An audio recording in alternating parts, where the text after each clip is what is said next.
الأنبياء والمرسلين حبيبنا وحبيب رب العالمين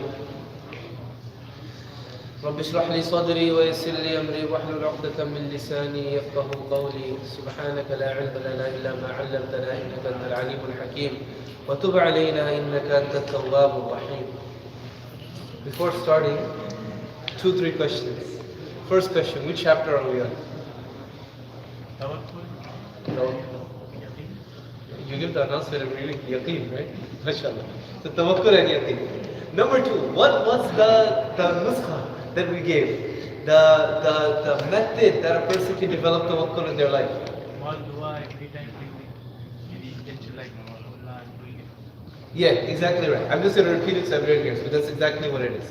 When a person wants to do something, right? You go ahead and you make whatever plans you need to make. At the same time, before setting this plan into action, you make dua to Allah subhanahu wa ta'ala in your heart that, Ya Allah, I've done whatever I can do. I've adopted the means, but Ya Allah, you're the one that can give effect to these means. And through you, Ya Allah, I can achieve the desired effect of these causes, Ya Allah. And then do whatever you do. This is tawakkul, right? This is tawakkul. Okay. So now, coming to the ayahs, because we didn't finish all of the ayahs. We spoke about the battle of Badr, but there are a lot of ayahs Imam Nawawi brought, and there was some background in it, right? So Allah subhanahu wa ta'ala, He says, وَقَالَ تَعَالَى وَتَوَكَّلْ عَلَى الْحَيِّ الَّذِي لَا يَمُوتُ. Okay, so Imam Nawawi rahmatullah alayhi, first he mentioned some ayahs demonstrating the tawakkul that the believers had. And now Allah subhanahu wa ta'ala is bringing ayahs commanding in the Quran that you must have tawakkul. So one of these is وَتَوَكَّلْ عَلَى الْحَيِّ الَّذِي لَا يَمُوتُ. Have tawakkul, have trust on al-hayy, the ever-living, الَّذِي لَا يَمُوتُ, the one who will never die. Why does Allah subhanahu wa ta'ala tell us this? Number one, Allah is commanding us, you must have tawakkul. But have tawakkul on who? Allah could have said, وَتَوَكَّلْ عَلَى اللَّهِ, and it says this in other places in the Quran. But here Allah says, وَتَوَكَّلْ عَلَى الْحَيِّ, have tawakkul on the ever-living. Why? Because there's certain people that you can go to for help. All of us have pillars of support in our life. When we have something difficult, what do? We call somebody, we vent to someone, we say, help me out. And if our person, our helper is strong enough, they'll be able to help you. But will they be there forever? What do you do when they die? What do you do when they're no longer there in the world? Your help is gone, your support is gone, right? Like in Salah, coincidentally, I wasn't thinking about it, but I read about parents, right? Parents are a huge means of support for a person, right? And they're there. And when you're little, they're there to take care of you. As you get to middle age, they're there to help you out with money, with advice, with du'as, everything. But a time comes, your parents are no longer there. Then what do? Where's that support coming from? That pillar that your parents provided for you, there's no other person that can provide that same support for you that your parents did. Once they're gone, right? Inshallah, whoever's parents are alive, may Allah subhanahu wa ta'ala preserve them, allow them to live for a long time. And whoever's parents, and allow us to do khidmat of them and value them properly. Whoever's parents have passed, may Allah subhanahu wa ta'ala give them Jannah, elevate their ranks. And remember, this is just a side point, but it's something to remember. If a person wasn't a good son or a good daughter to their parents in their lifetime, the fuqaha, they mention, and I don't want to say that it's a hadith because it's not coming in my mind, the exact hadith, but at least I'll say the muhaddithin have written this, wallahu alam, it might be a hadith as well. Ghaliban it's a hadith. That a person who they weren't a good child. They weren't a good child to their parents. They didn't obey their parents in their parents' lifetime. But after the parents pass away, they continuously make dua for the parents and do good deed for the parents. Eventually Allah subhanahu wa ta'ala will write this down as a child who was obedient and righteous to his parents. So if we have it, the past is the past. Let's take it forward, okay? So وَتَوَكَّلْ عَلَى الْحَيِّ الَّذِي لَا يَمُوتُ. One beautiful thing that the scholars have said is that they said that al-i'timad ala al-ghani ghayatuhu al-faqr. When a person relies on somebody who's rich, that person's end result is going to be what? Poverty. You think that this rich person is going to help you, at the end of the day, you'll be poor. Wal-i'timad ala al-quwwa akhiruhu, right? and i'timad on somebody that's powerful, akhiruhu du'af. It could be that your end is going to be that you're weak, or that person themselves, they're strong, their end is going to be weakness. وَالْإِعْتِمَادُ عَلَى الْخَلْقِ هُوَ طَرِيقُ الْخِذْلَانِ. And relying upon the creation of Allah is the path to disgrace. وَمَنِ اعْتَمَدَ عَلَى سِوَى اللَّهِ وَتَوَكَّلَ عَلَى غَيْرِهِ فَقَدْ ضَيَّعَ وَقْتَهُ وَخَابَ سَعْيُهُ.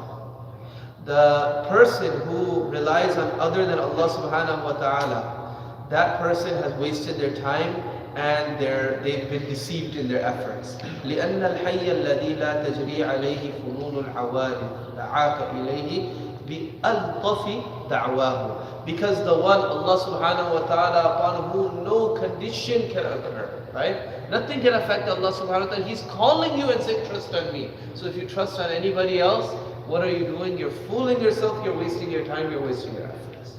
The next ayah, وَقَالَ تَعَالَى وَعَلَى اللَّهِ, and upon Allah, فَلْيَتَوَكَّلِ الْمُؤْمِنُونَ. Allah, He says, وَعَلَى اللَّهِ. The reason usually you see, فَلْيَتَوَكَّلِ الْمُؤْمِنُونَ عَلَى اللَّهِ. But عَلَى اللَّهِ is brought first because Allah subhanahu wa ta'ala has emphasis. Only upon Allah should the believers, must the believers place their trust. Allah commands this. وَقَالَ تَعَالَى فَإِذَا عَزَمْتَ فَتَوَكَّلْ عَلَى اللَّهِ. Now Allah subhanahu wa ta'ala says that, and when you have made a firm resolution, فَتَوَكَّلْ عَلَى اللَّهِ, have trust on Allah subhanahu wa ta'ala. It's interesting, and I'll mention this with mashallah, our brothers, they're very good. Wal yaqeen, they're good about mashwara as well. The part of the ayah that precedes فَإِذَا عَزَمْتَ فَتَوَكَّلْ عَلَى اللَّهِ, Allah says وَشَاوِرْهُمْ فِي الْأَمْرِ. Ask the people mashwara, consult with the people. Now when Allah subhanahu wa ta'ala would command Rasulullah sallallahu alayhi wa sallam something directly, no mashwara, you have to do it. If something is commanded to us in the Quran, in the Sunnah directly, no mashwara. Allah subhanahu wa ta'ala says, Aqimus salah, right? Pray salah. So I'm not going to do mashwara with 10 people, should I pray Fajr salah or not? No. Nabi sallallahu alayhi wa sallam says, pray salah in the masjid with jama'ah, right? So you're not going to do mashwara, should I pray, Isha in the masjid, should I pray it at home, should I, pray it at work? You're not going to do mashwara about these things. But about things in which Allah subhanahu wa ta'ala didn't give any clear command, Rasulullah sallallahu alayhi wa sallam's general practice was that he would do mashwara with the Sahaba. He would consult with them, teaching us, number one, teaching us that we should do this in our life. Number two, because sometimes the Sahaba would provide good viewpoints to Rasulullah sallallahu alayhi wa sallam. For example, at the time of the battle of Hudaybiyah, Nabi sallallahu alayhi wa sallam told the Sahaba, shave your heads.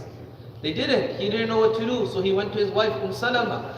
Salama radiallahu anha said, Ya Rasulullah, everybody wants to follow you. They're just in shock. They're thinking some wahi is going to come down and you're going to go and you can go and attack the Makkans and go and do Umrah. Just go and shave your head and they'll follow your example. He took this mashwara. When it came time to camp for the battle of Badr, Nabi sallallahu alayhi wa sallam chose a spot. One sahabi asked Nabi sallallahu alayhi wa sallam, Ya Rasulullah, is this your opinion or has Allah subhanahu wa ta'ala told you to do this? This is my opinion. This sahaba said, Ya Rasulullah, I think that there's a better place that we should camp. Rasulullah sallallahu alayhi wa sallam, he adopted that. When it came to the battle of Uhud, there was a debate, okay, should we go out and approach the attacking army of the Makkans, or should we stay in Medina? Rasulullah ﷺ wanted to stay in Medina, but a group of Sahaba kept pushing, saying, let's go out and fight. Though Rasulullah ﷺ didn't have that opinion, he adopted their opinion, right? But Allah says, فَإِذَا عَزَمْتَ فَتَوَكَّلْ عَلَى اللَّهِ. Allah says, when you, now this is singular, when you have a firm resolve to do something. So at the end of the day, you can make mashwara with whoever you want, but the Amir makes the choice, right? Number two, فَتَوَكَّلْ عَلَى اللَّهِ, trust upon Allah subhanahu wa ta'ala. Okay? Now, when you already have firm resolution, then don't go and do mashwara at that time. If I have it in my mind, I'm about to do this thing or that thing, you don't do mashwara. Then you're going to get 100 different opinions from 100 people and you're going to be all scattered. Do mashwara first.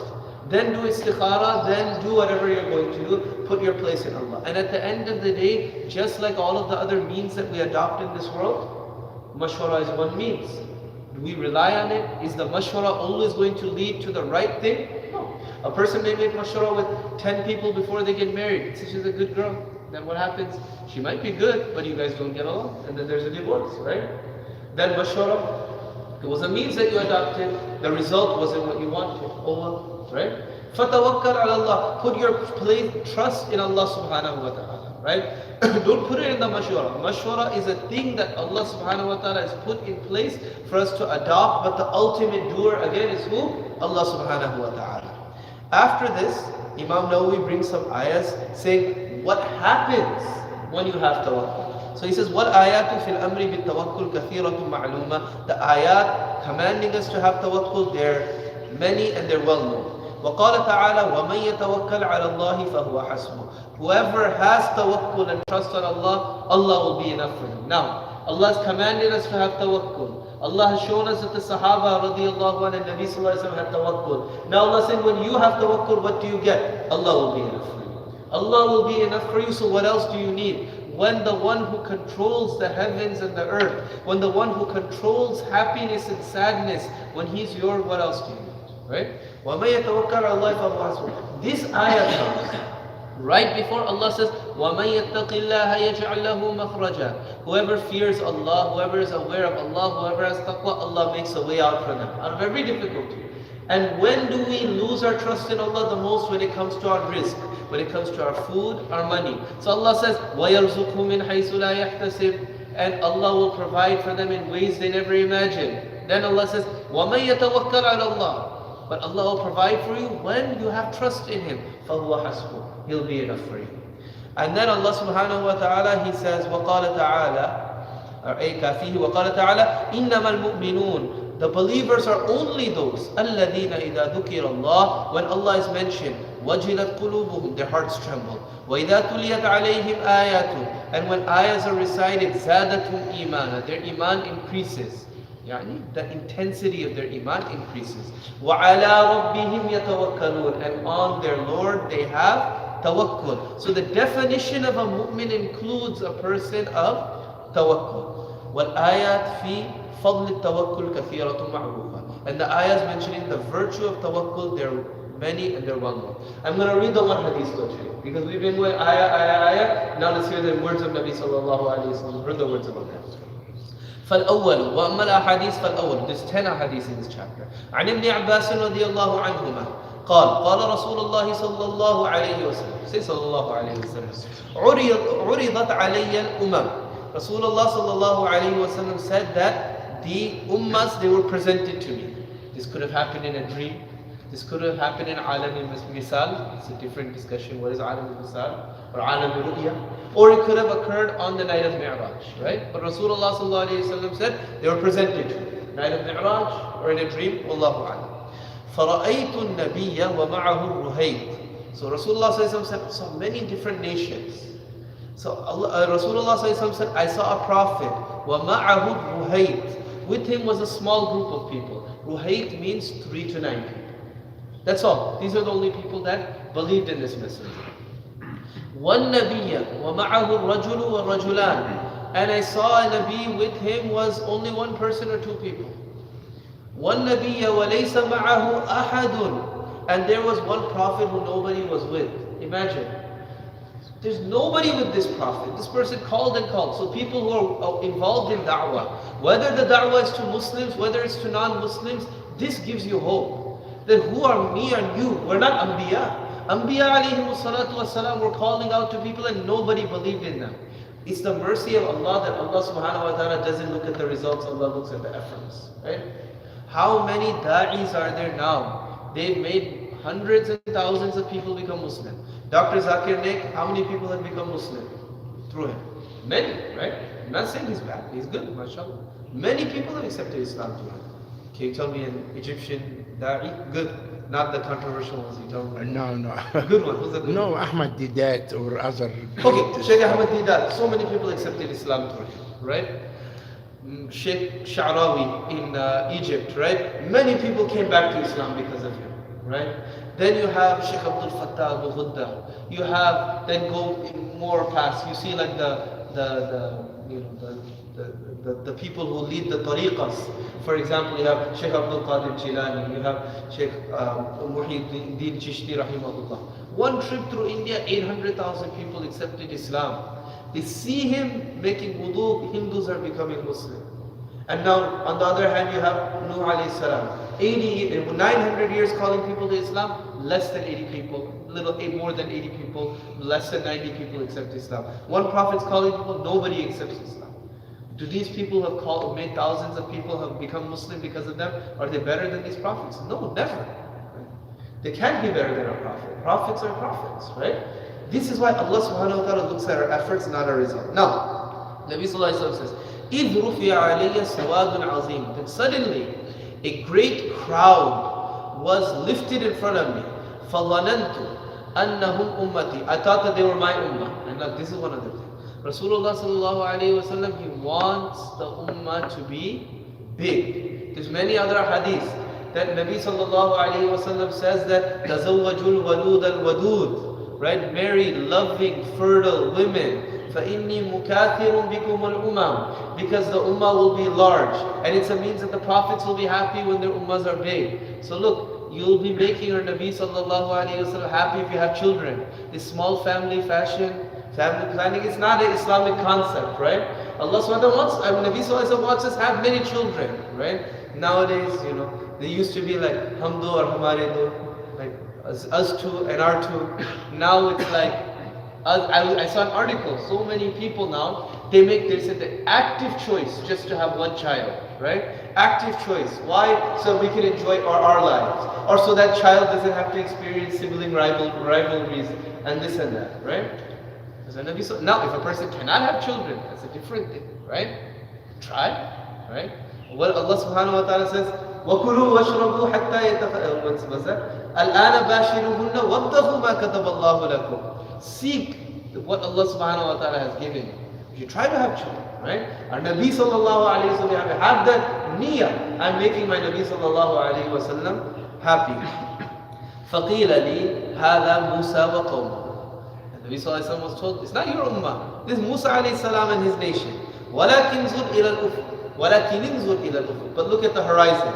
So Nabi sallallahu alayhi wa sallam, he looked up. فَنَظَرْتُ. I looked. فَإِذَا سَوَادٌ عَظِيمٌ. There was another great crowd. فَقِيلَ لِي انْظُرْ إِلَى الْأُفُقِ الْآخَرِ. They said, look at the other horizon. Meaning, look this way, look that way. The crowd is extending from here to there. فَإِذَا سَوَادٌ عَظِيمٌ. That huge crowd. فَقِيلَ لِي. It was said to me, هَذَا أُمَّتُكْ. This is your ummah. Meaning, the biggest ummah is Nabi sallallahu alayhi wa sallam's ummah. وَمَعَهُمْ سَبْعُونَ أَلْفًا يَدْخُلُونَ الْجَنَّةَ بِغَيْرِ حِسَابٍ وَلَا عَذَابٍ. And amongst them is 70,000. They will enter Jannah without any hisab. Allah won't ask them anything. He said, just go to Jannah. وَلَا عَذَاب. No punishment. ثُمَّ نَهَضَ. Nabi sallallahu alayhi wa sallam left. فَدَخَلَ مَنْزِلَهُ. He got up and he went into his home. فَخَاضَ النَّاسِ. He didn't say who these people are. So the Sahaba began discussing to one another, who is this person? Who are these people? فَخَاضَ النَّاسُ فِي أُولَٰئِكَ الَّذِينَ يَدْخُلُونَ الْجَنَّةَ بِغَيْرِ حِسَابٍ وَلَا عَذَابٍ. فَقَالَ بَعْضُهُمْ. Some of them said, فَلَعَلَّهُمُ الَّذِينَ صَحِبُوا رَسُولَ اللَّهِ صَلَّى اللَّهُ عَلَيْهِ وَسَلَّمَ. Some said maybe it's the people who have had the company of Rasulullah صلى الله عليه وسلم. وَقَالَ بَعْضُهُمْ فَلَعَلَّهُمُ الَّذِينَ وُلِدُوا فِي الْإِسْلَامِ. Others said no, maybe it's those who were born in Islam, meaning there was not a second of their life that they did shirk. فَلَمْ يُشْرِكُوا بِاللَّهِ شَيْئًا وَذَكَرُوا أَشْيَاء. Others mentioned other things. فخرج عليهم رسول الله صلى الله عليه وسلم. Nabi sallallahu alayhi wa sallam came outside. فقال ما الذي تخوضون فيه. What are you guys discussing? Takhud is like you're diving. They keep going in and this conversation is a deep conversation. خاض يخوضون. فأخبروه. They told Nabi sallallahu alayhi wa sallam, we're talking about who these people are. Nabi sallallahu alayhi wa sallam, oh, I'll tell you that. فقال هم الذين لا يرقون. These are the people who don't do ruqya. ولا ruqya tawiz. وَلَا يَسْتَرْقُونَ. Nor do they ask others to do tawiz. وَلَا يَتَطَيَّرُونَ. Nor do they take bad omens. وَعَلَىٰ رَبِّهِمْ يَتَوَكَّلُونَ. And they trust on Allah subhanahu wa ta'ala. I don't want it to get too long. So what I'm going to do is I'm going to read to the end of the hadith. These three things, that they don't do tawiz, or they don't do ruqya, and they don't ask for ruqya to be done on them, and they trust on Allah subhanahu wa ta'ala. We'll discuss what these mean next week. Because if these people are entering Jannah without hisab and without azab, who should be at the front of the list? Nabi sallallahu alayhi wa sallam. Yet Nabi sallallahu alayhi wa sallam did ruqya on people. He gave permission to others to do ruqya on people, right? We need to understand that وَلَا يَتَطَيَّرُونَ. They don't take bad omens, right? What is an omen? Because Rasulullah sallallahu alaihi wasallam would take good omens. This is also something that needs to be discussed. So 3 things, they're amanat for you guys to remind me next week, inshallah. We'll discuss those. But the end of the hadith is interesting as well. فَقَامَ عُكَاشَةُ بْنُ مِحْسِنٍ رَضِيَ اللَّهُ عَنْهُ. There was one Sahaba, his name was Ukasha, with an ayn. So if you have children, inshallah, if you have a son, there's a nice name. Because what happens to him, you'll enjoy the name. You'll enjoy it. So Ukasha radiallahu anhu, he stood up and he said, Ud'u Allah an yaj'alani minhum. Ya Rasulullah, make dua to Allah subhanahu wa ta'ala that I be amongst the 70,000 who enters Jannah without hisab wala kitab. ولا عذاب فقال أنت منهم. Nabi sallallahu alaihi wasallam immediately said, أنت منهم, you're from them. ثم قال رجل آخر. Then another man stood up. Who was this person? This person was Sa'ad bin Ubadah radiyallahu ta'ala, the leader of who? The Aus or the Khazraj? Huh? Sa'ad bin Ubadah, leader of the Aus or the Khazraj? You tell me next week, inshallah. Huh? Don't guess. You look it up, then next week, because there's 2 Sa'ads that are famous. There's 3. There's Sa'ad bin Abi Waqqas, everybody knows he's a Muhajir. But the Aus and the Khazraj, there were 2 tribes in Medina, right? Both of their leaders were named Sa'ad. There was Sa'ad bin Mu'az was the leader of one. Sa'ad bin Ubadah was the leader of the other one, right? Sa'ad bin Mu'az was the one that when he passed away, Rasulullah said the throne of Rahman is shown. Now, you tell me next week, who is who? Was Sa'ad bin Mu'az from Aus or Khazraj? Was Sa'ad bin Ubadah from Aus or Khazraj? So it's the 4th amanat for you, right? That's a hard responsibility you put in on the amanat. They must have, everybody has to come back. Just do tawakkul, inshallah, you fulfill the amanat. Okay, then the last. So then, this person, he said, ثم قال رجل آخر, يعني سعد بن عبادة, فقال ادعوا الله أن يجعلني منهم. Ya Rasulullah, make dua that Allah makes you from. What did Rasulullah say? فَقَالَ سَبَقَكَ بِهَا عُكَاشَ مُتَّفَقٌ عَلَيْهِ. Ukasha radiallahu anhu, he already passed you. Meaning that honor is to him. Why did he say this? Why did Rasulullah not give it to him? Few explanations that the Sahaba radiallahu anhu asked. Number 1, Allah subhanahu wa ta'ala gave Rasulullah sallallahu alayhi wa sallam permission for just one person at that time.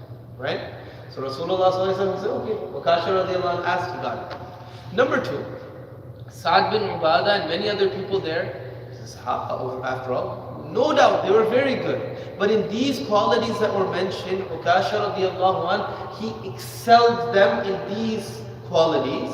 And for that reason, he was worthy of this. And these people, no doubt, will go into Jannah, but they didn't have these qualities to that extent of Ukasha. And Nabi sallallahu alaihi wasallam didn't want to say that. So in a nice way, he said, Ukasha radiallahu anh, he preceded you. He beat you to the punch, right?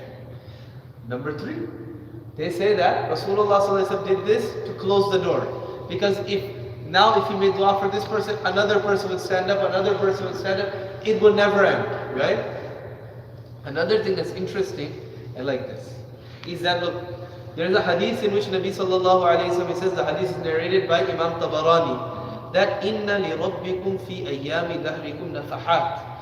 Your Rabb through in time, he has moments, right? Moments. فَتَعَرَّضُوا لَهَا. Seek them out. Look for them. Go after them.